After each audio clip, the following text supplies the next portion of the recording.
Halo semuanya, Assalamualaikum warahmatullahi wabarakatuh. Perkenalkan, nama saya Vanessa Sabila Putri Sartika dari kelas 10 IPA 1 akan menjelaskan mengenai perkembangan inti atom. Nah, di sini terdapat 5 perkembangan teori atom. Pertama, Dalton, kedua Thomson, 3 Rutherford, keempat Bohr, kelima mekanika kuantum. Ini kita akan bahas satu-satu dulu ya. Yang pertama kita akan membahas mengenai teori atom Dalton. Teori atom Dalton adalah teori mengenai atom yang dikemukakan oleh ilmuwan berkebangsaan Inggris John Dalton pada tahun 1808.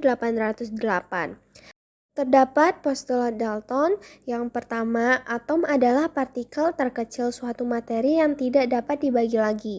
Kedua, atom berbentuk bola pejal padat seperti yang ada pada gambar. Yang ketiga, atom suatu unsur sifatnya sama. Atom unsur yang berbeda sifatnya berbeda. Yang keempat, atom tidak dapat diciptakan dan dimusnahkan. Di atom Dalton ini terdapat kelebihan dan kelemahannya. Kita akan membahas kelebihannya terlebih dahulu. Kelebihannya adalah dapat menerangkan hukum kekekalan massa atau juga disebut hukum Lavoisier dan hukum perbandingan tetap atau hukum Proust. Selanjutnya kita akan membahas kelemahannya. Kelemahan yang pertama adalah tidak dapat menerangkan sifat listrik atom. Yang kedua adalah pada kenyataannya, atom-atom masih dapat dibagi lagi menjadi partikel subatomik.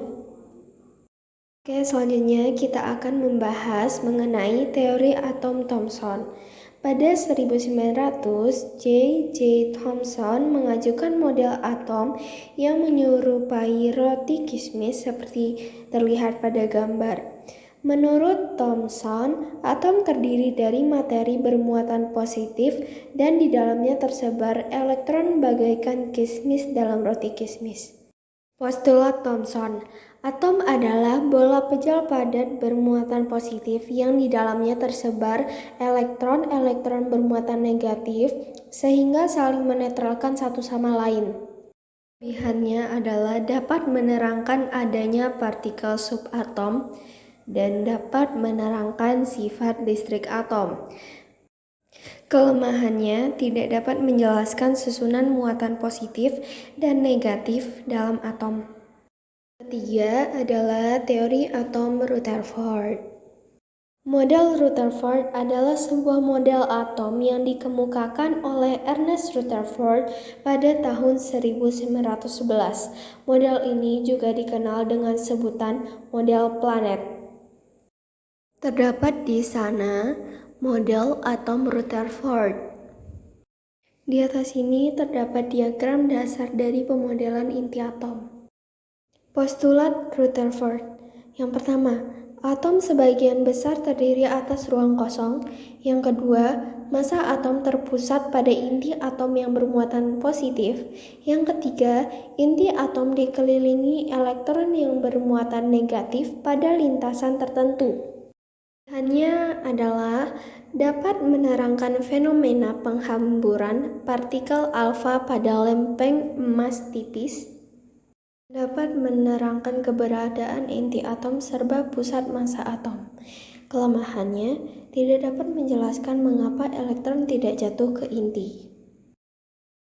Selanjutnya kita akan membahas teori atom Bohr. Model Bohr adalah model atom yang diperkenalkan oleh Niels Bohr pada 1913. Lalu terdapat gambar model atomnya di sini. Selanjutnya postulat Bohr ini.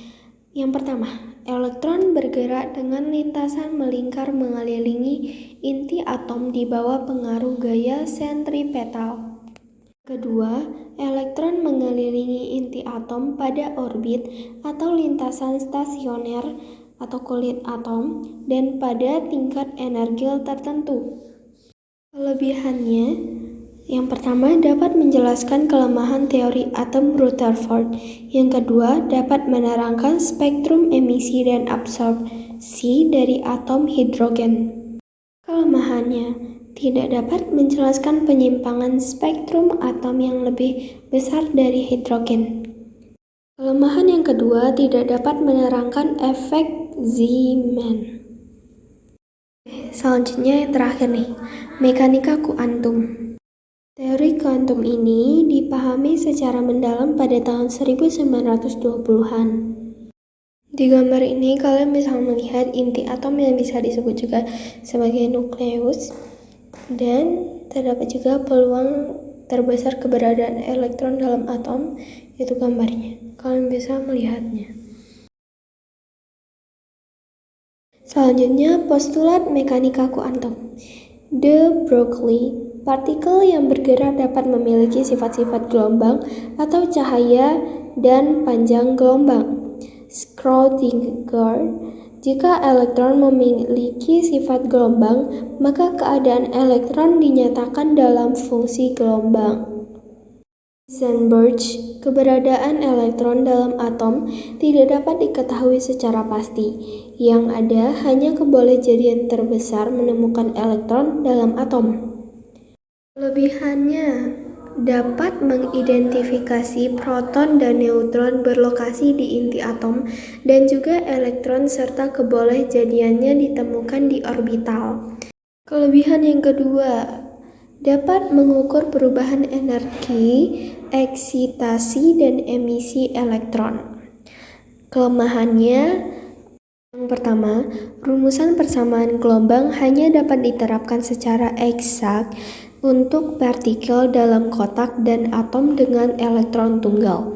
Yang kedua, model atom ini sulit diterapkan untuk sistem makroskopis dengan kumpulan atom, misalnya pada tumbuhan, hewan, dan manusia. Alhamdulillahirabbil alamin, semua materi sudah kita pelajari dan sudah saya bahas. Sekian, terima kasih. Wassalamualaikum warahmatullahi wabarakatuh. Mohon maaf jika ada kesalahan. Terima kasih.